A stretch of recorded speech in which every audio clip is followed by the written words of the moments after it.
51 251 صفحہ نمبر ہے جی.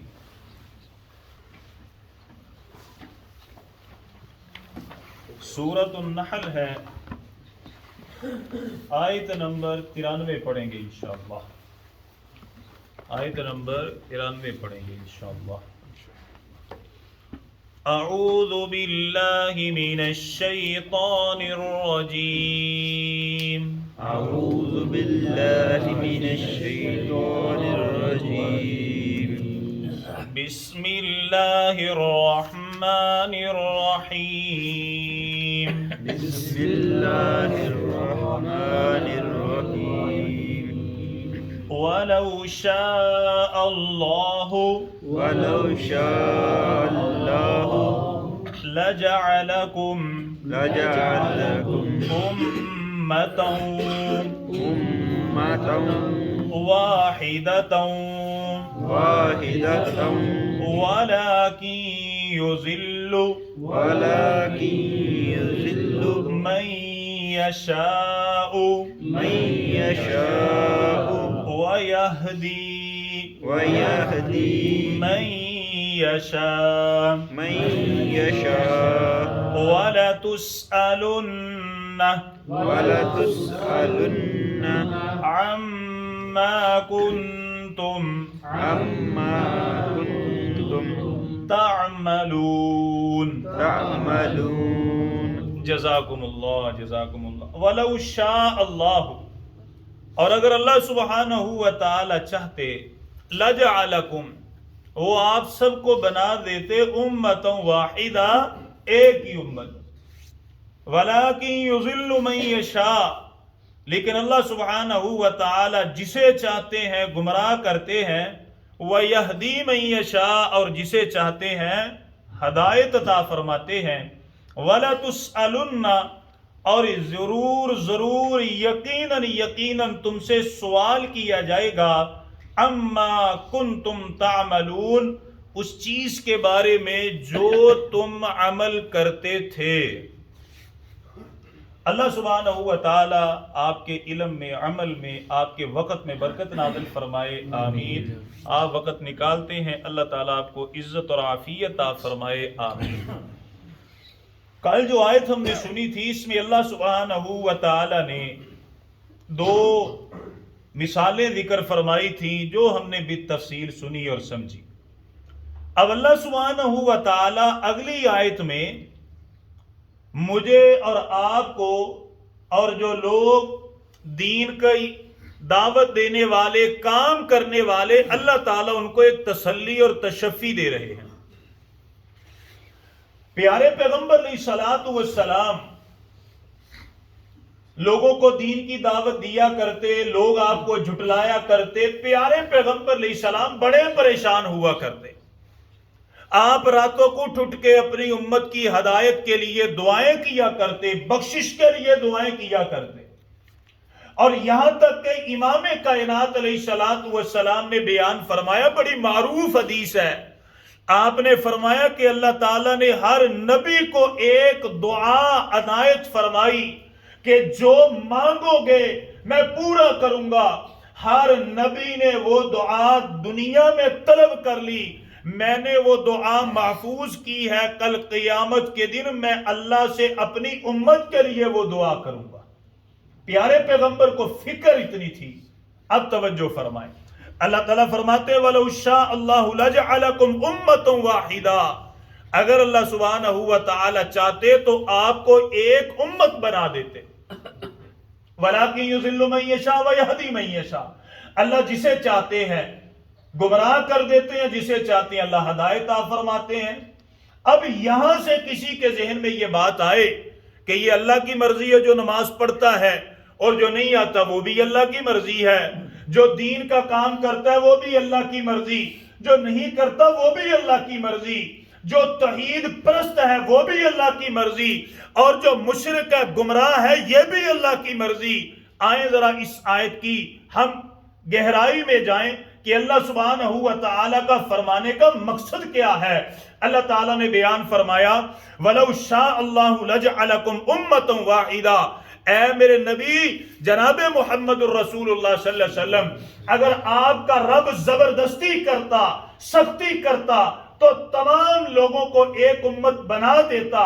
اللہ تعالیٰ نے فرمایا سورہ یونس علیہ السلام میں، اللہ تعالیٰ بیان فرماتے ہیں وَلَوْ شَاءَ اللَّهُ وَلَوْ شَاءَ اللَّهُ لَآمَنَ مَنْ فِي الْأَرْضِ كُلُّهُمْ جَمِيعًا، اے میرے نبی اگر تیرا رب چاہتا تمام لوگوں کو ایک امت بنا دیتا، أَفَأَنْتَ تُكْرِهُ النَّاسَ حَتَّى يَكُونُوا مُؤْمِنِينَ، اے میرے نبی کیا آپ لوگوں کو زبردستی ایمان کی طرف لے کر کے آئیں گے؟ اللہ تعالیٰ نے فرمایا سورہ انعام میں، اللہ تعالیٰ فرماتے ہیں وَلَوْ شَاءَ اللَّهُ مَا شَرَكُوا، اے میرے نبی اگر تیرا رب چاہتا کوئی بھی اللہ کے ساتھ شرک نہ کرتا۔ اللہ تعالیٰ فرماتے ہیں میں نے آپ کو لوگوں کا نگہبان بنایا نہیں، وَمَا جَعَلْنَاكَ عَلَيْهِمْ حَفِيظًا وَمَا أَنْتَ عَلَيْهِمْ بِوَكِيلٍ، نہ ہی آپ لوگوں کے نگہبان ہیں، نہ ان لوگوں کے کارساز ہیں۔ بیان کرنے کا مقصد کیا ہے؟ اللہ تعالیٰ فرماتے ہیں نبی تنگی دل میں لے کے آنی نہیں، زبردستی نہیں کرنی، تلوار کا استعمال نہیں کرنا لوگوں کو کلمہ پڑھانے کے لیے۔ اللہ اکبر کبیرہ۔ میرے بھائیو اگر اللہ تعالیٰ چاہتے ایک امت ہو جاتے تو یہاں سے پتہ یہ چلتا ہے، ذہن میں بات آتی ہے کہ اب اللہ کی مرضی نہیں ہے۔ میرے بھائیو یاد رکھو یہ دنیا دار الامتحان ہے، اگر اللہ تعالیٰ سب لوگوں کے ساتھ زبردستی کرتے تو امتحان کہاں سے آتا؟ سوچنے کی بات ہے کہ نہیں؟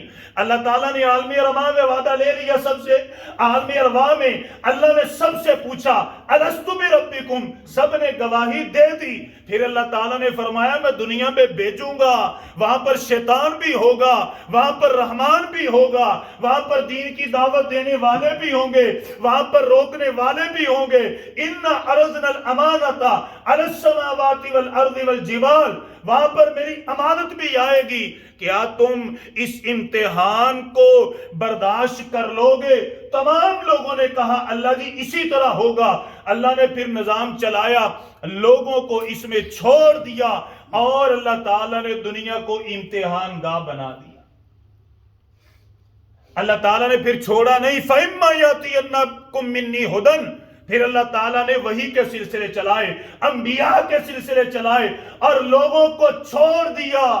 اِنَّا هَدَيْنَاهُ السَّبِيلَ إِمَّا شَاكِرًا وَإِمَّا كَفُورًا، اے میرے بندے تیری مرضی ہے، چاہے تو ہدایت کے راستے پر چل پڑ، چاہے تو گمراہی کے راستے پر چل پڑ، اب یہ تیری مرضی۔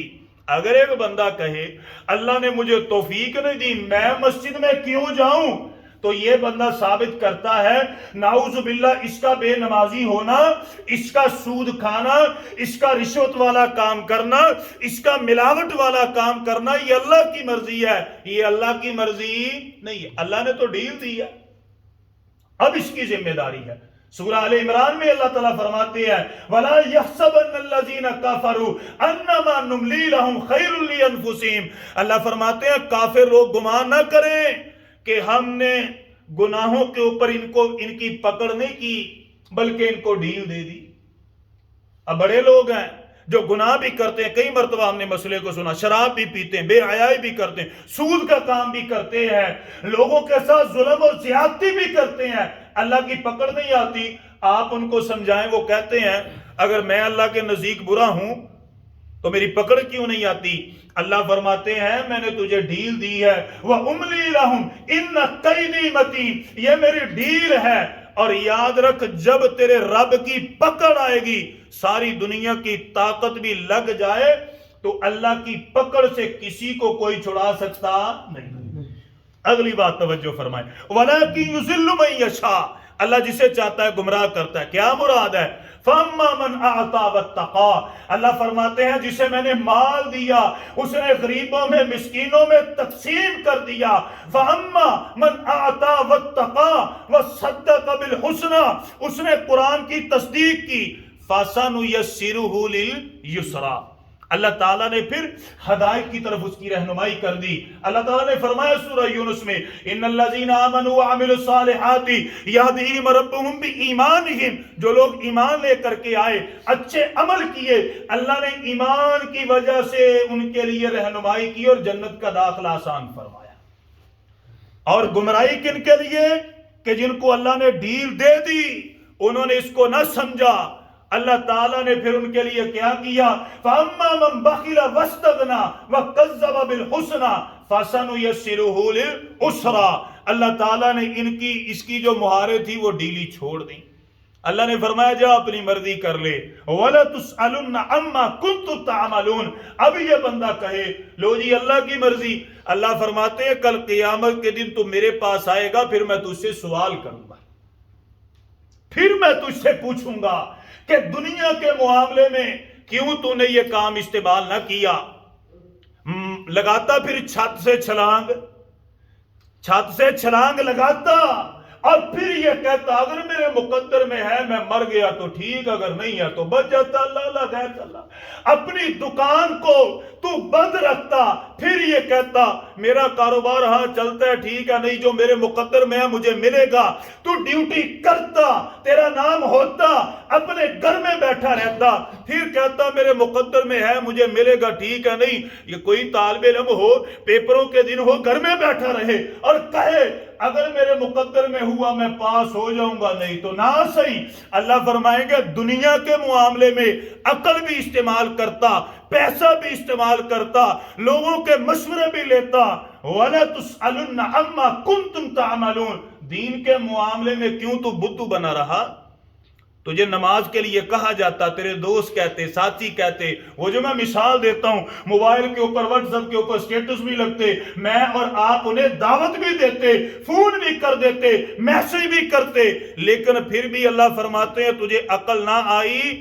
اللہ فرماتے ہیں قیامت کے دن سوال کیا جائے گا اور وہاں کا معاملہ بڑا خطرناک ہے. اللہ تعالیٰ ان معاملات سے ہمیں بچنے کے لیے محنت کرنے کی توفیق عطا فرمائے. اللہ تعالیٰ ہم سے راضی ہو، اللہ تعالیٰ ہمیں معاف فرمائے، اللہ تعالیٰ ہمیں ہدایت کے لیے آسانی عطا فرمائے اور اللہ تعالیٰ گناہوں کو ہمارے لیے مشکل کر دے، اللہ تعالیٰ نیکی کو ہمارے لیے آسان کر دے، اللہ تعالیٰ ہمیں دلوں کے ٹیڑھے پن سے محفوظ فرمائے. آمین ثم آمین. کل ہم نے الحمدللہ